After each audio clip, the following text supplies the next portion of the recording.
I grew up in a small Midwest town in the United States, a place where the Mountain Dew flows like water. Yahoo! Mountain Dew! So yeah, it's a cycle that is very difficult to get out of. Little Debbie's were a common breakfast item growing up. My 100-ounce Big Gulp is one of my prized possessions. If you aren't familiar with Big Gulps, they are reusable mugs that can hold up to 100 ounces of soda, and I could refill it for just a handful of change. All aboard the diabetes train. You'll get your choice of one of these special gifts, free every time. Recently, I have started making considerable changes to my diet and lifestyle, but I haven't been losing weight as much as I would like to. So quitting sugar for 30 days seemed like a good place to start. I definitely experienced like slight withdrawal in terms of physical symptoms. So I had a headache, I remember, and I was irritable. Oh my God, day one. I am such a dingus. I just put this organic ketchup just all over a hash brown. And I know ketchup has sugar in it. Usually, the big names do. And oh my God, this is gonna be so hard. I'm such a dingus, man. Hey, what's up, friends? And just like you, I have watched videos all over the internet about people doing this no sugar challenge over the last few years. I've watched tons of people do this. I've watched the mistakes they've made, and I honestly thought that making this video would be a fun challenge. I thought maybe I'd lose some weight. I thought I would detox from sugar, but I didn't think it would be hard. I didn't think that we would screw up, honestly, as much as we did. In addition to no added sugar, we were also doing no sugar substitutes, no honey, no fruit juice, no maple syrup, and oh man, this was quite the learning experience. The addition of the rule for no sugar substitutes made the challenge even harder. When I went to get a ketchup with no sugar, and I realized it had sucralose in it, which is 100 times sweeter than regular sugar, and Alexis and I, we wanted to curb our sugar cravings altogether. We should have probably weaned ourselves off instead of me making just a bunch of cookies and drinking like 3 sodas today. Because we're gonna crave sugar tomorrow, like way more than we normally would. Eating the cookies didn't really seem to have that much of an effect on me on the first day, which is kind of surprising because we ate a lot of cookies together, but I also, I'm gonna be honest with you, I also sat in a drive-through parking lot and I had an Impossible Whopper with no mayo, large fry, and a Dr. Pepper the day before starting this challenge. It's like I've convinced myself that this is a reward, eating this Impossible Whopper, no mayo, and having a Dr. Pepper. It's like I'm probably gonna feel bad after I eat this, but because I know I can't have it for 30 days, I'm like, I need to get that right now. And it's pretty damn delicious, honestly. Looking back, I'm a little embarrassed at the decision I made the day before starting this challenge, like eating, a copious amount of cookies, having fast food for lunch, things I typically don't do on a daily basis. But honestly, it's not that much of a surprise. I tend to be overindulgent. I tend to binge. I have an obsessive personality. Too good to eat just one. For me, the biggest concern with this 30-day challenge wasn't even like the withdrawals or the cravings or the headaches and all the things that come with, removing sugar from your diet. For me, the biggest concern was replacing the one thing that I was addicted with another thing. Luckily for me, my favorite brand of potato chips has sugar in it, so I couldn't binge on those. Like, for real, I had to be super careful about this. I was like super aware of the fact that I would want to replace diet soda, sugary drinks, cookies, whatever it was. I have the tendency and the capacity to very easily just start binging on the one thing that I know I'm allowed to have. So for me, cravings weren't that big a deal. They were for Alexis, which is honestly why we timed up the start of this challenge to coincide with the end of her menstrual cycle, her period. We track it together. We're a woke couple, if you will. But Alexis and I actually sat down towards the end of this 30-day challenge and we talked podcast style about the difficulties and the different physiological effects we both experienced. I had no idea I had a headache. Yeah, I had a headache for probably 2 days. Yeah. Mm-hmm. Okay. Yeah. Probably around day 3. It was around the same time that I felt irritable. I just felt kind of just bad for like a couple of days. So the next day after, when you had no sugar, you had headaches, or it took until day 3? No, it was like around maybe day 3 or through 5. I remember feeling very irritable, and I feel like we were very irritable with one another like day 5 or 6. I don't remember which day it was exactly, but yeah. It was like a minute into it, but you know, a couple of days into it. I don't remember which day exactly. I also found myself feeling pretty uneasy and anxious and experiencing symptoms that were akin to like a withdrawal, if you will. And that surprised me. Like I said at the beginning of this video, I was pretty certain that unless I was taking in something that had obvious amounts of sugar in it, like a cookie or a cinnamon roll, ice cream, I thought unless I was choosing to eat one of those things that I had no sugar in my diet. And I was wrong. And that's one of the great things about doing these experiments and these challenges is that I was forced to be more mindful of the decisions that I was making. I was actually taking time to flip over the food that I was consuming and reading the label. I feel like such a dirty hippie walking around a grocery store and videotaping myself pointing at different products on the shelf and being like, no, what have I come to? That is how I discovered that the protein smoothie that we have almost every day for lunch or for breakfast is actually a ticking time bomb full of sugar. Our daily smoothie consists of frozen fruit, oat milk, protein powder, a banana, and peanut butter. I knew we needed to replace the peanut butter because I was using Jif, but it blew my mind when I found out that there was 7 grams of added sugar in our oat milk. I mean, this like blew my mind. I thought for certain, you know, I was like, our smoothie it's healthy, it's good for you. But I didn't realize it had half of the daily recommended percent value of sugar intake for adults. Mind blown. My gosh, I was so wrong. It seriously, it is no wonder we had headaches a day after changing our diet, you know, for the first few days of this challenge. So back to the grocery store, where I also went on the nearly impossible mission of trying to get some bread that didn't have sugar in it. First, I checked the pretzel buns because the brand we usually get has no sugar. But at the store I went to, that wasn't the case. Then I rummaged through the rest of the bread. All of the sourdough was gone. Then I found this rye bread, but it had sugar added to it. But for some reason, this same bread with seeds added to it didn't have any sugar. I've never been so happy to find rye bread before. No added sugar. So after the bread and the smoothie and all of that was ironed out, it was smooth sailing for the rest of the month here on out.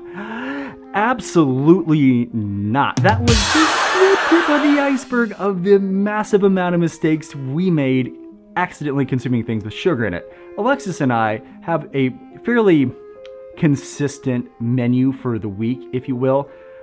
Like almost every Monday we have spicy mayo tofu. I make the sauce in the kitchen from scratch, if you will. And I was like reading the labels and I was like, oh, sriracha says no added sugar. That's awesome. But it says sugar in the ingredients. It's like, what does that mean? Turns out that if it has less than half of a gram of added sugar, it doesn't have to say that there's any sugar added. So get rid of that. And then the vinegar, the rice vinegar that we use, I almost didn't even turn that around. I was like, it's vinegar. There's no way there's added sugar. It had like 7 or 8 grams in it. Oh my gosh, another dish that I thought was completely fine, that like, if you would have asked me, does this have sugar in it? I would have said no, there's no way it does. You might think, I don't want to do this because it sounds like a waste of my life to read labels all the time. But think about your life like building a piece of furniture. You have to read the instructions once, and then it's put together. Oh my gosh. Dude, I made so many mistakes. I buy the food for the house. Alexis just suffered from my mistakes during this challenge largely. I went to Costco and I grabbed some melatonin for her, and they didn't have the capsule, like the normal like kind that she takes, so I just grabbed some like jelly melatonins, and I came home and I gave them to her, and I was like, here you go, and she flipped it over, and she was like, there's sugar in this. I was like, oh my gosh. I was like, it's everywhere, we can't get rid of it. And that was not the only mistake I made at Costco that day. Another mind-blowing thing happened. Day 21, and I just found out that the protein powder we've been using has stevia in it. No sugar added, and it's dairy-free, animal-free, vegan, but it has stevia in it.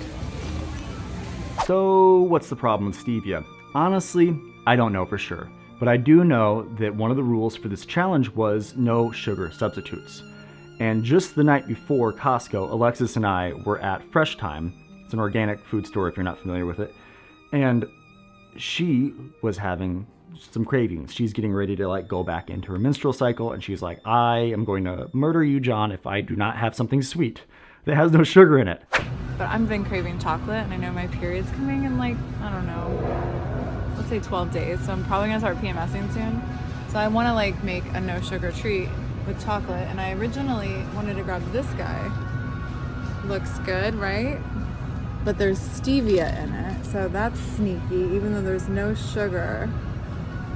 We definitely don't want to do fake sugar. So I went with this bad boy. It's gonna taste great. At this point, I was standing at Costco. I was thoroughly confused, and it occurred to me, I need to start emailing some professionals to see if someone can give me some insight into what I should be doing. My name is Jonathan Isbell. I'm a dietitian in the area of Columbus, Indiana, and I went to Ball State, graduated with a master's in nutrition and dietetics. I talked with Jonathan for almost an hour just about sugar, how sneaky it is, and why it is so incredibly difficult to really get a good grip on the food that we're consuming. And you're not aware of the trigger. You're not aware of the trigger, right? To where a lot of people who are going through recovery, they're like, okay, I know not to hang out with those friends because they'll cause me to do this. But the thing about food and addiction and food addiction in general is that you can't walk away from it. You have to eat to survive, right? To where you can drink water and say, I'm not going to have sugar in any beverages, but food is still around. And in America, we have such an artificial food landscape. It is incredibly difficult for people to walk away from any addiction, including food, if they're not super diligent, because there's a lot of situations where, let's say somebody does something to you and you fall into shame and guilt, and that depressive feeling in your brain says, how do I give myself instant pleasure? My biggest takeaway from my conversation with Jonathan was that if you want to do what's best for you, you really should be mindful. He thought that this challenge that Alexis and I were doing were a really good way of being mindful consumers, because we were taking a 30-day period where we had a hard rule: no sugar, no added sugar, no fruit juice, etc. And this was allowing us to like really examine what we were eating, just kind of like on autopilot. If you want to listen to my entire conversation that I had with Jonathan or with Alexis, links to those conversations will be in the description of this video. And as far as like stevia, a monk fruit, goes, he said his biggest concern was for people that have mental health issues regarding food, people that tend to overeat or binge, or people that have addictive personalities. Dopamine enhancing stimulatory pathway things that are going on with whether it's NutraSweet or artificial sweeteners or even natural sweeteners. It's really important to be self-aware about how much of that you're getting in your diet and how it's impacting your brain chemistry and your brain health and your mental health. Because we also know that, like, if, for instance, if you are drinking the glasses of orange juice, it'll spike your blood sugar, but then what happens afterwards? It crashes, because your body is trying to maintain a balance. Your body is trying to stay at a healthy medium.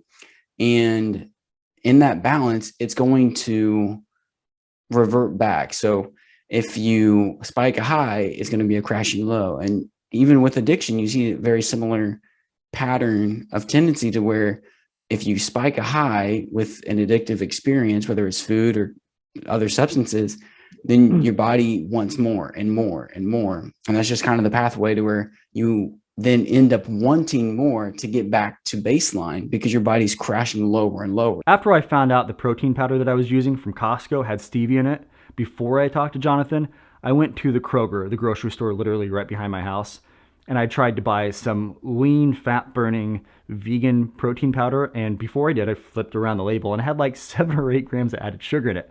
I was so mad about this. If you follow me on Instagram, you probably saw me talking about it in my stories, and one of my friends was actually nice enough to reach out to me, and he hooked me up with this protein powder that I absolutely love. What's up, friends? I hope you're enjoying the video so far. Thank you so much for being here.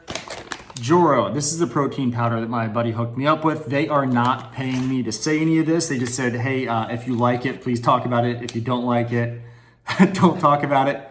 So I wouldn't be saying any of this if I didn't honestly thoroughly enjoy this. It has 5 grams of BCAAs, 18 vitamins. It is allergen-free, gluten-free. It is vegan, and it does have monk fruit in it. So if you're trying to completely abstain from any sweetness at all to like break your addictive cycle, this may not be the thing for now. But currently, it is what we love using in our protein smoothies. It is delicious. And if you use the discount code JohnKoon01 at checkout, you will get 20% off. Now back to the video. So I just left the Chipotle parking lot because I did a quick little googly goo at a stoplight to see if Chipotle had sugar added to it, because I'm super hungry right now. And there was a post, it's like, oh my God, I'm on a no sugar diet. And I cannot believe I haven't been eating at Chipotle more because of how they don't put sugar in their food. Thank you, Chipotle. Then I went to Chipotle's website and looked at the nutritional facts, and that person's lying, and they probably work for Chipotle because there's sugar in it. I feel like we have more control now of how much sugar we're actually consuming on a daily basis. Our smoothie has remained sugar-free. Our Monday spicy mayo tofu dish has remained sugar-free. And on day 31, I indulged. I had a little bit of some dairy-free fudge ice cream, and it kind of made my stomach hurt. And I don't know if it was worth it. But thank you so much for watching me try to get better, so that way you can get better, we can get better together, and I'll see you soon.